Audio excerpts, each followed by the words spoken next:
दोस्तों, आज मैं आपको ऐसी कहानी सुनाऊंगा जिसे आप गौर से सुनेंगे तो बहुत खुश हो जाएंगे। राजू एक छोटे से गांव का लड़का था। उसका परिवार बहुत गरीब था।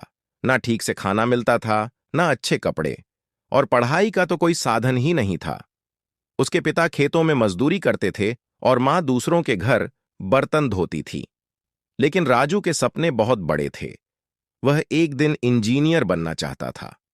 गांव के लोग अक्सर हंसते हुए कहते, इतनी गरीबी में इंजीनियर बनेगा? सपने देखने से कुछ नहीं होता बेटा।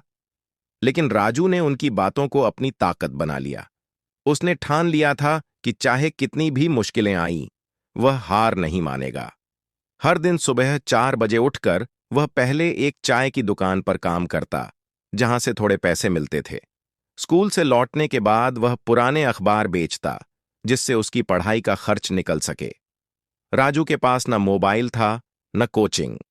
वह गांव की पुरानी लाइब्रेरी में जाकर घंटों पढ़ाई करता, अपने स्कूल के शिक्षकों से सवाल पूछता और इंटरनेट पर मुफ्त में पढ़ने की तरकीबें खोजता। कई रातें उसने भूखे पेट बिता दीं, लेकिन उसने अपने सपनों को कभी भूखा नहीं सोने दिया। 12वीं के बाद उसने जेईई की तैयारी शुरू की।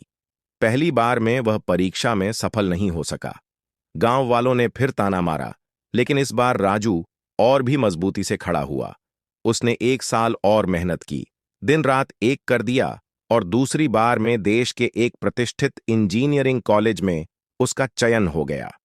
आज राजू एक मल्टीनेशनल कंपनी में सीनियर इंजीनियर है।